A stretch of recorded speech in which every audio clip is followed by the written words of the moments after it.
noite a todos. Uma alegria estar aqui na casa Anjo Guardião, mais uma vez. E hoje eu trouxe um tema para vocês que nós nos interessamos por ele ontem e corremos para trazer para vocês hoje. Okay?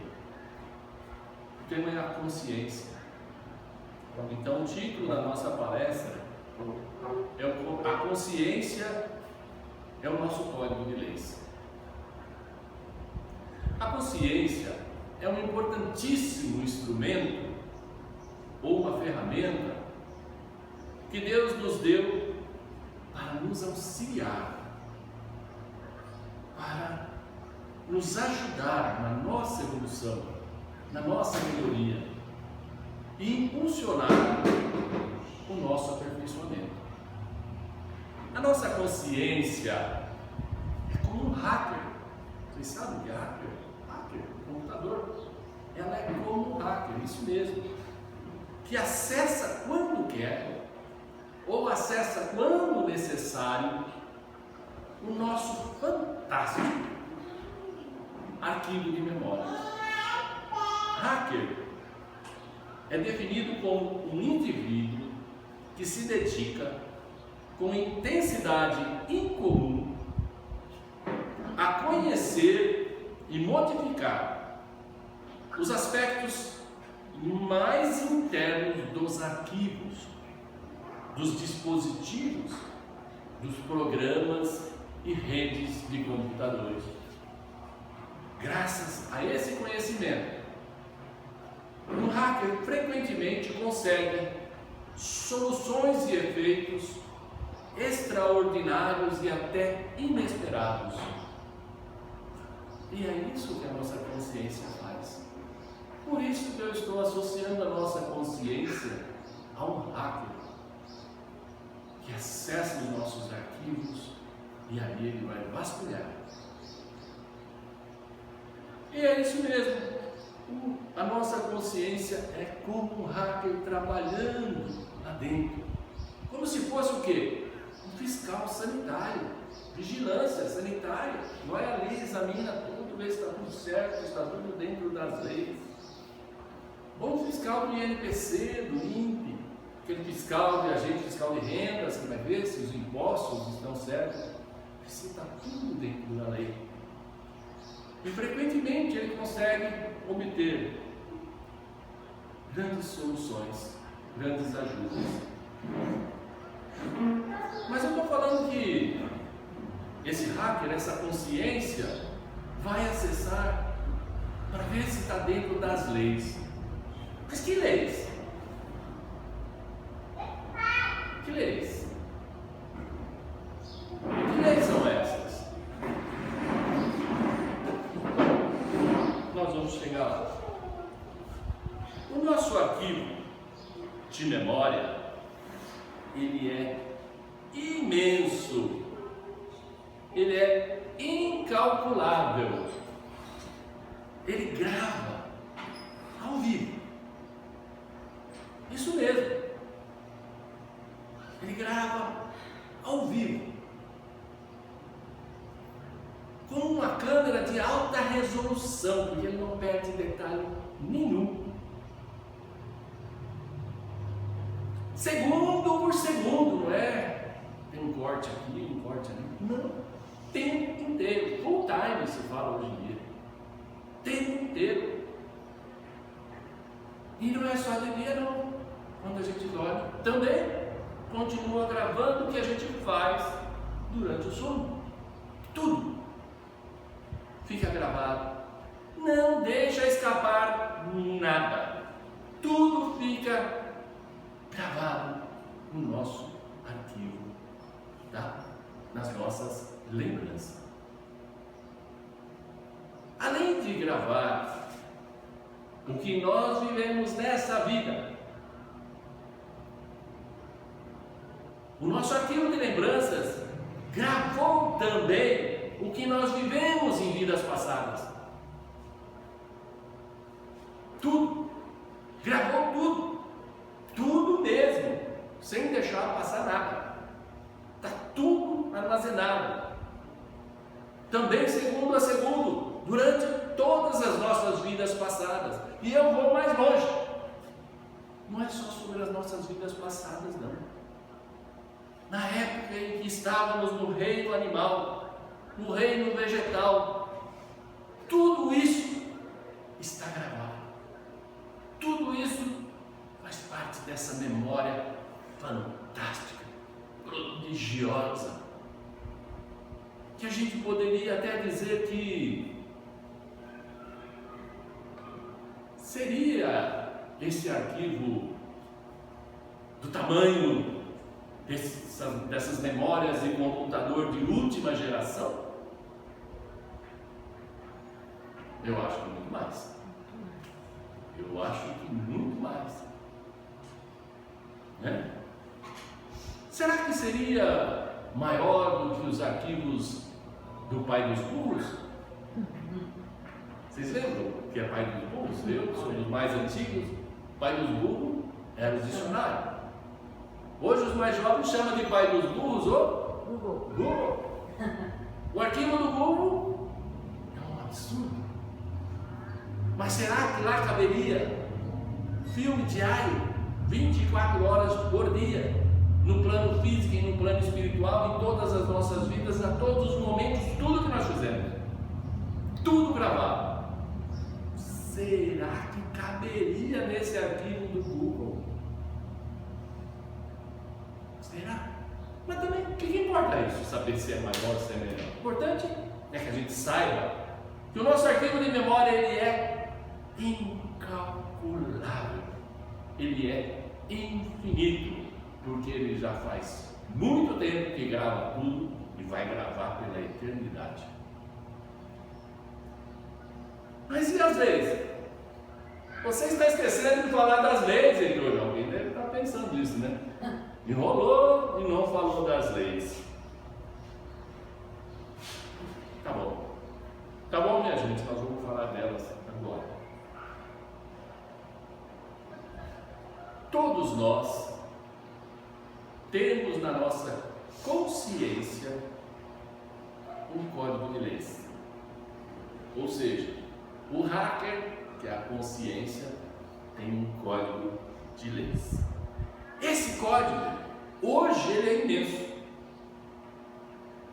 Porque ele engloba todas as áreas onde se faz justiça, onde se precisa fazer o que é um julgamento.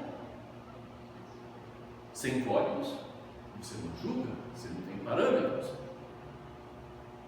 Pela lei dos homens, nós temos Código Civil, Código Penal, Código Trabalhista, tratados internacionais e assim vai. Um monte.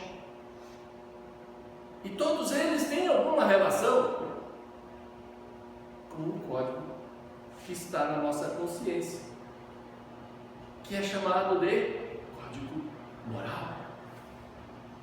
Código moral. E esse código moral divino, feito por Deus, perfeito, ele engloba todas essas áreas da vida física e da vida espiritual. Ele abrange todos os sentidos. Então hoje ele é imenso. Mas eu diria ainda que esse código ele é dinâmico. Ele está sempre evoluindo. Coisa estranha, as leis de Deus mudando, evoluindo. Calma, não é isso não. Ele está sempre evoluindo. Nós vamos entender melhor isso aqui. Comecemos pelo começo. Esqueçamos reino animal, reino vegetal e vamos falar do reino hominal. Consciência de lá para cá. Começando pelos homens da caverna, eles já tinham o livre-arbítrio. Olha que maravilha. A maior parte do que eles faziam era pelos seus instintos. Mas como eles tinham livre-arbítrio, já estavam sujeitos a julgamento divino. Eu suponho, não conheci, eu acho que ninguém conheceu esse código na época dos homens primitivos, mas eu suponho que ele era bem pequenininho, algumas linhas, porque coitado de nós naquela época, fazíamos tudo por instinto, pouca coisa podíamos usar o nosso livre-arbítrio, ou seja, fazer ou não fazer. Por exemplo, naquela época pode ser que nós tivéssemos como lei a obrigação de sustentar a nossa prole, alimentá-la, cuidar dela, evitar que um predador causasse dano à nossa prole e com isso preservar a nossa espécie, coisas do gênero, coisa que naquela época a gente já poderia fazer ou não fazer, né? Mas a gente naquela época não poderia deixar de matar um animal para nos alimentar, né? A gente fazia muita coisa que hoje a gente considera errada, mas na época, já numa segunda fase, quando o homem saiu das cavernas e já entrou no período tribal, onde eles se aglomeravam em minhocas, aldeias, começaram a ser criadas leis de convivência para que pudesse ter harmonia na tribo. Começaram a implantar o direito de posse. Aquela é a minha cabana, aquele é o meu arco, a minha flecha, aqueles são os meus vasilhames, os meus utensílios. E assim foram se criando leis.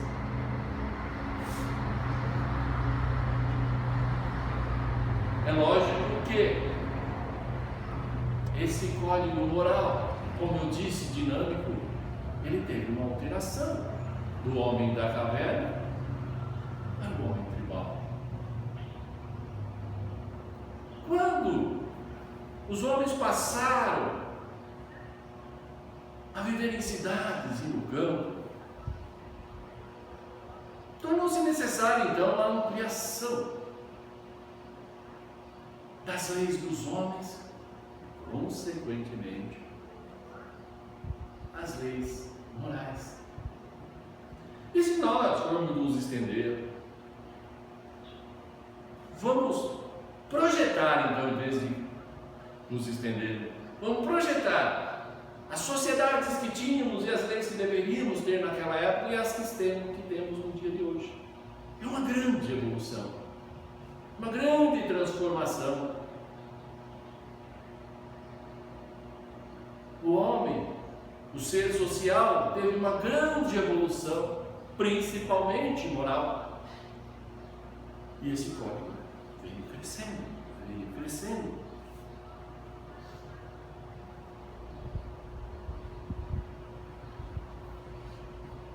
Não quer dizer com isso, meus irmãos, que as leis divinas mudam. Não. Deus é perfeito. Ele faz tudo certo, tudo planejado, tudo dentro do script. Aquilo já estava previsto e quando chegar nessa fase entra assim e assim por diante. É como se fossem blocos, módulos que se encaixam e vão atingindo uma perfeição dentro da sua evolução. Então não é que as leis mudem, elas se aperfeiçoam. Mais ingredientes, mais artigos vão sendo colocados nesse código moral. Da mesma forma que no Código Civil se altera alguma lei, no Código Trabalhista se altera outra lei, o Código Moral vai sendo alterado com inclusões de novas exigências com as quais a sociedade daquela época já está em condições de procurar cumprir. Jamais poderíamos exigir um código moral que nos cabe hoje dos nossos irmãos de 1000 anos atrás, ou de nós mesmos lá naquela época.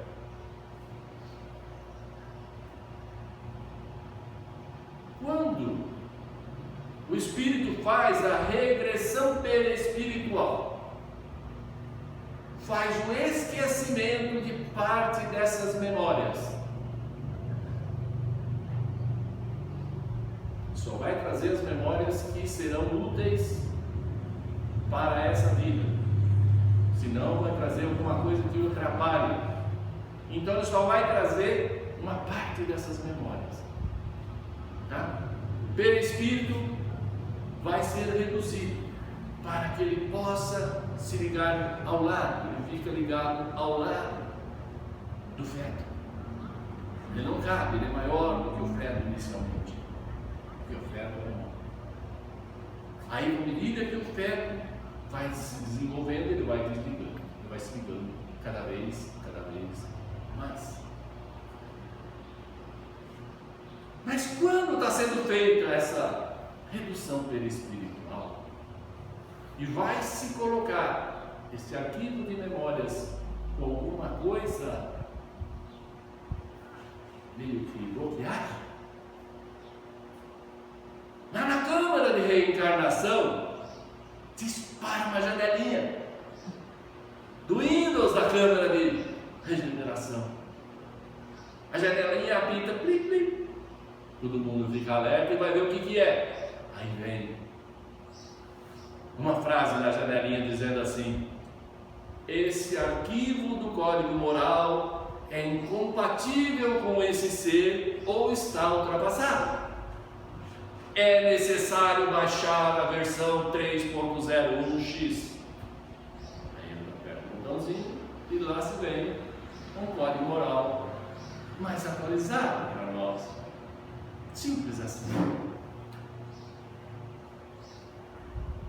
Mas como é o funcionamento do ser inteligente, da consciência e o código moral? Como é que isso funciona? Como é que eles interagem?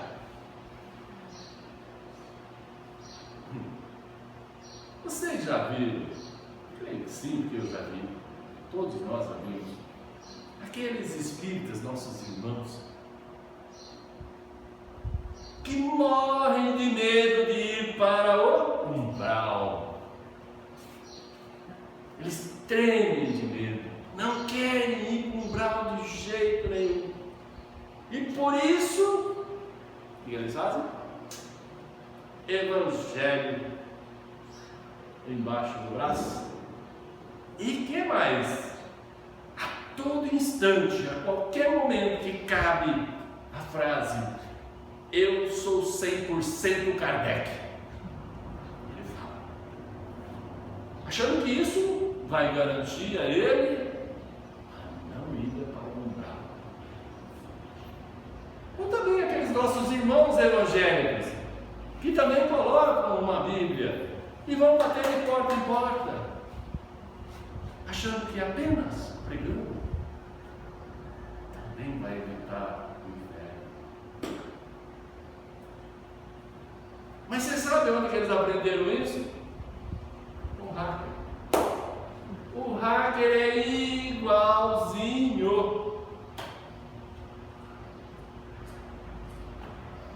A nossa consciência faz isso também. Vocês se lembram como é que eu expliquei do hacker? O hacker faz a mesma coisa. Ele pega lá o código moral, bota debaixo do braço e fica andando pelas nossas lembranças. O tempo inteiro ele não para. Sabe aquele CDF que não para? Ele é assim. Ele vigia tudo. Tudo, mas tudo mesmo, ele não para. A nossa consciência não para. A cada pensamento, olha quantos pensamentos nós temos por minuto, por hora, por dia. Parece que são 80 mil pensamentos, eu não sei, também não me interessa saber. Eu só sei que o hacker está lá, com o código moral debaixo do braço. Então você tem um pensamento, você sabe o que o hacker faz? Ele já corre, abre o livrinho lá e vai ver se aquilo lá é moral ou é imoral.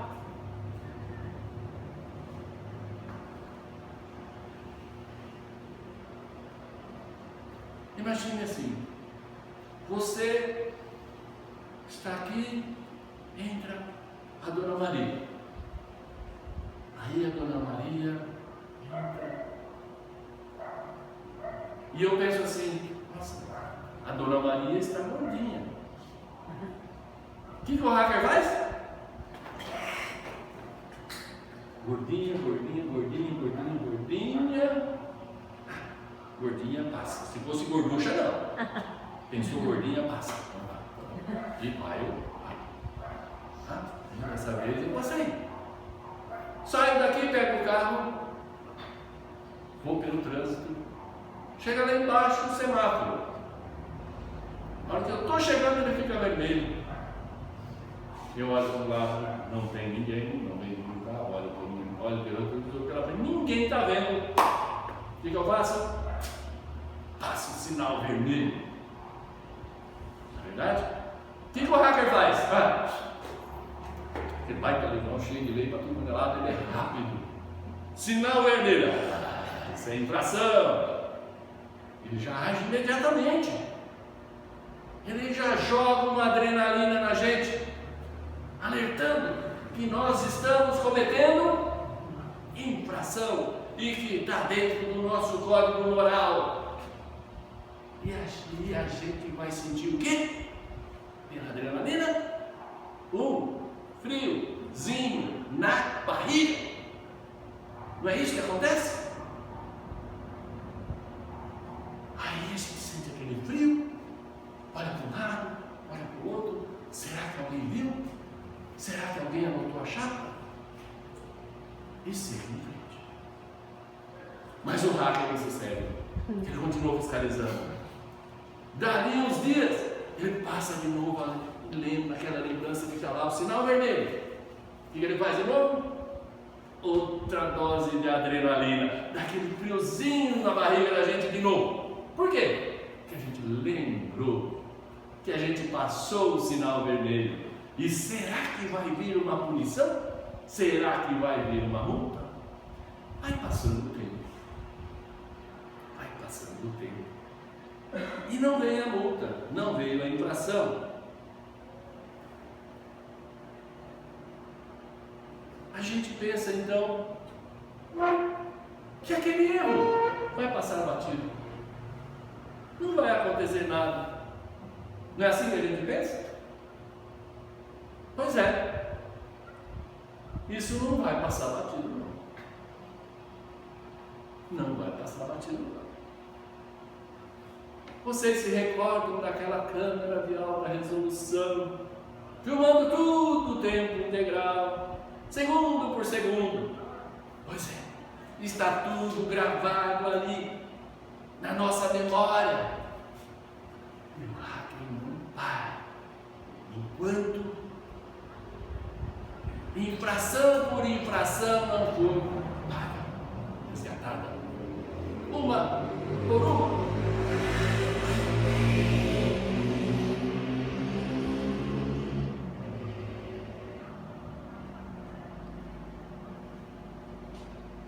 Bom,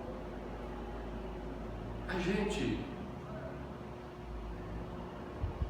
não só não consegue parar essa gravação, como também não consegue apagar o que foi gravado. Então, nós temos que ter conosco que isso é um caso definido. Tudo que nós fizermos, tudo que nós pensarmos, tudo que nós sentimos. Chega uma pessoa perto de mim, eu sinto uma sensação de desprazer porque ela está mal cheirosa. Isso fica gravado. Tudo fica gravado. E não tem jeitinho brasileiro que pague. O hacker não se vende. Ele é uma criação divina. Mas aí, Heitor, essas memórias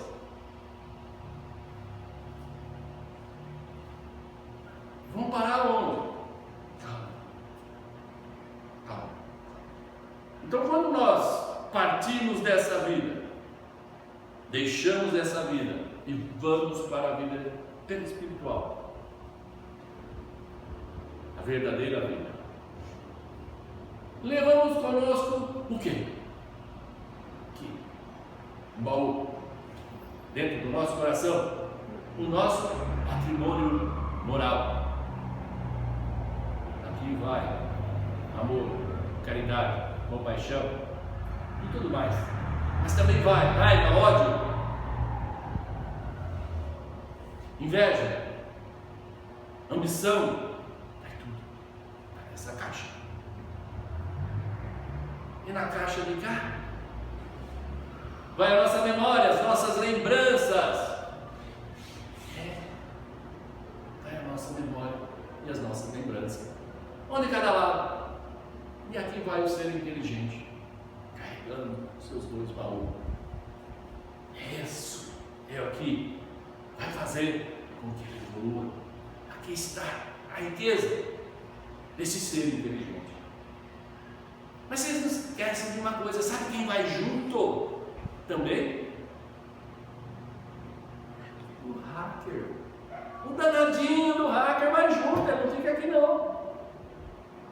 Ele vai aqui, ó, juntinho com as nossas lembranças, sem parar de trabalhar um minutinho, até na hora que a gente vai embora. Ele está ali, trazendo as lembranças mais oportunas que a gente precisa ter. Ele vai junto.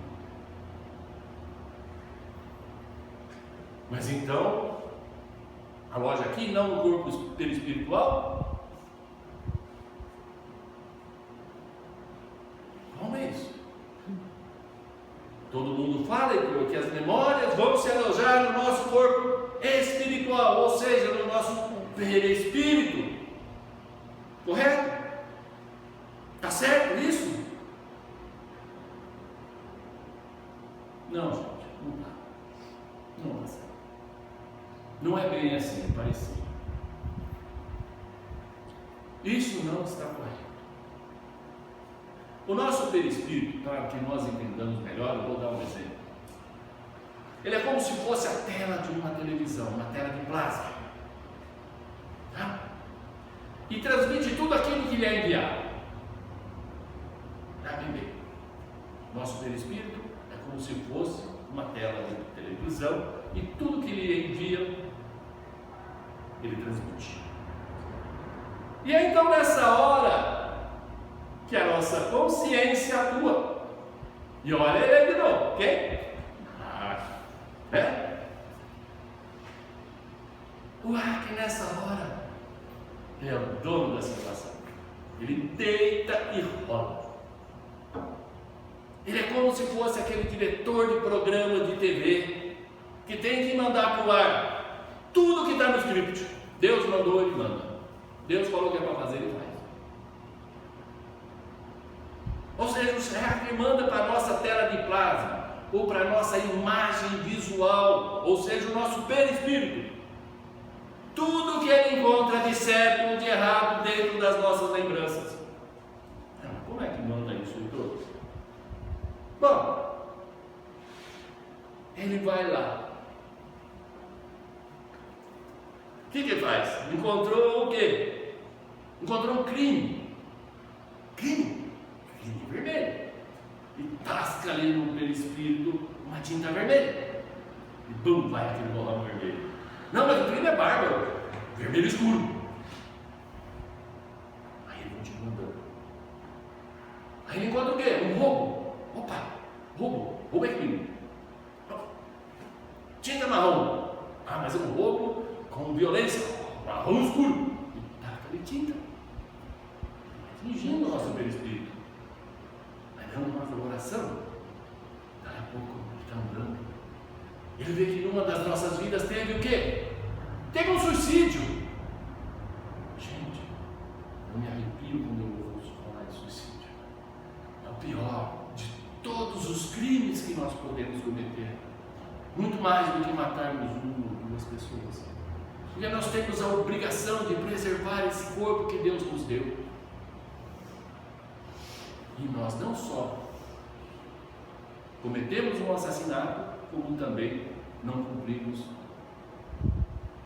a garantia da existência desse corpo. Então é um duplo crime. Então que cor que é essa tinta? Ah, quem sabe? É preta. E pá, taca ali tinta preta. E olha que cor que vai ficando.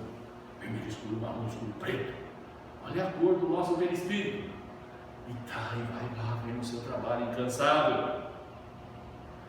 Dali a pouco ele encontra algumas coisas boas. Mas ele encontra, olha, caridade tem aqui nas memórias.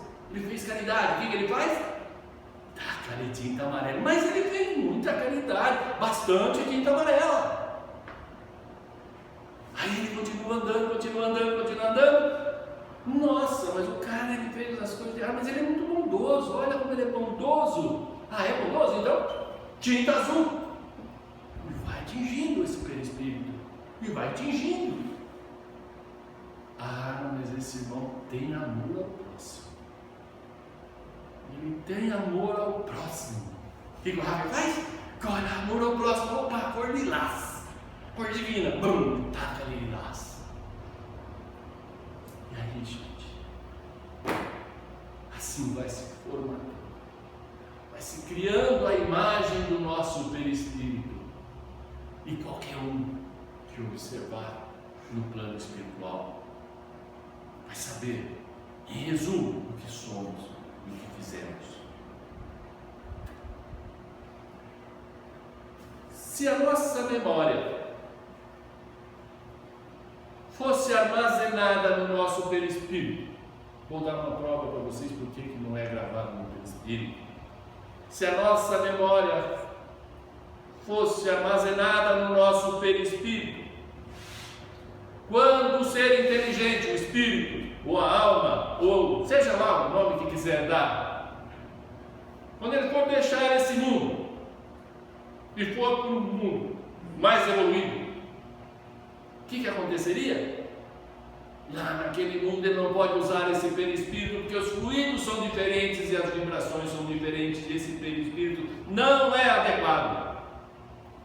Ele tem que se desfazer desse perispírito e pelos fluidos daquele novo local, mentalmente formar o seu novo perispírito. Se ele não souber fazer isso, tem quem o ajude, ok? Então o que aconteceria se as memórias estivessem no perispírito? Ficariam aqui. E lá ele ganharia um disquete 0 bala, sem nada, né? Aí você já pensou os políticos do que eles fariam se assim fosse? Nomeava o cara para o outro planeta, o cara ia para lá, disquete 0, tudo certinho, memória tudo limpa, não tinha castigo, certo? Estava isento dos seus crimes, dos seus erros. Não. A memória não fica no perispírito. Ela é projetada no perispírito. Tá? É a imagem, o perispírito é simplesmente a imagem do que a gente é.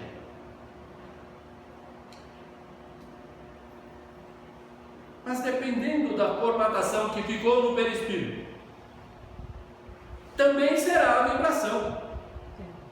Cor é vibração, gente. As cores vibram.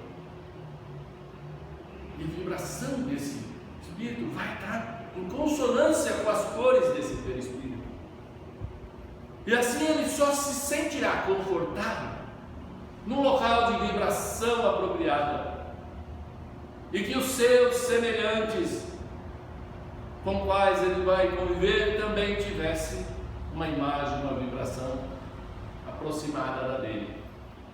Vocês imaginem como é que se sentiria um cantor sertanejo com uma bota toda desenhada, uma calça agarrada com uma fivela de um cinto, camisa xadrez e um chapéu atolado.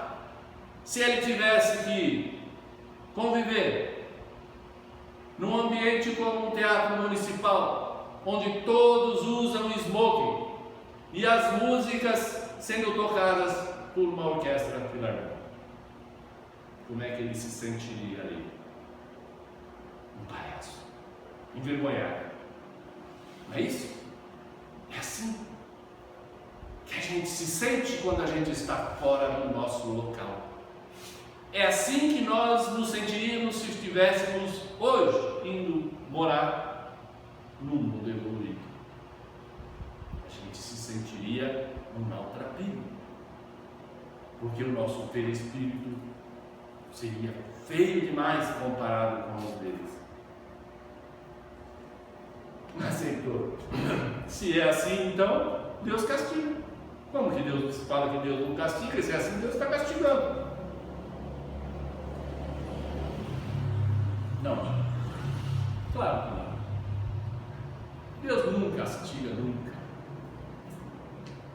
Se houvesse em Deus o castigo, existiria um pouco de maldade, e Deus não tem isso.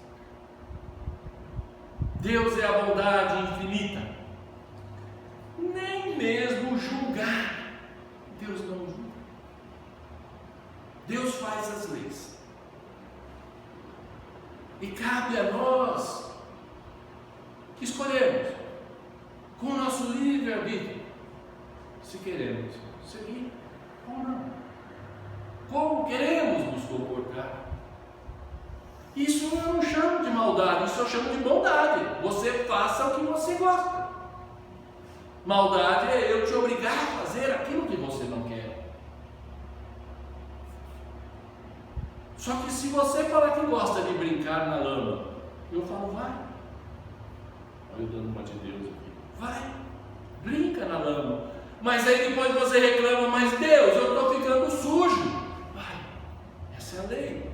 Você quer brincar na lama, vai ficar enlameado. Essa é a lei. Você quer ficar limpo, brinque num lugar limpo.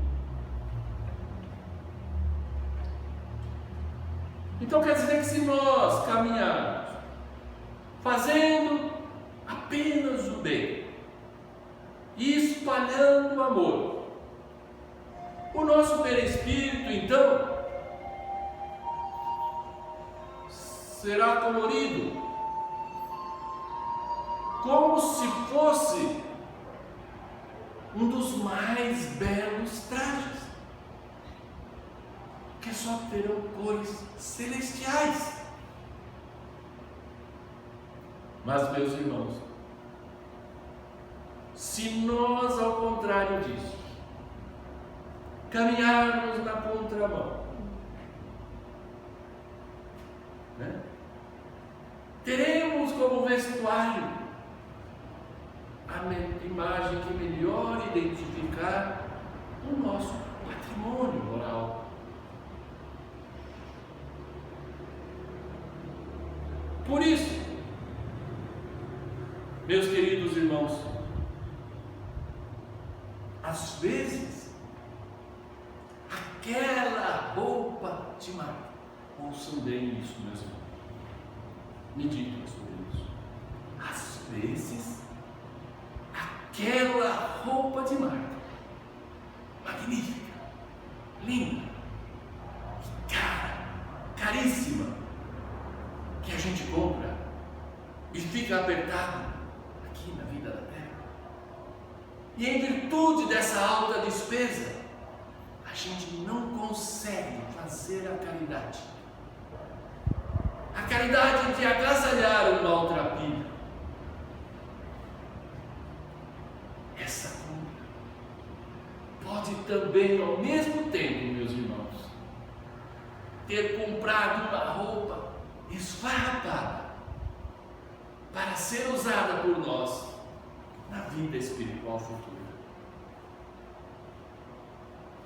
Pensem bem nisso. É isso.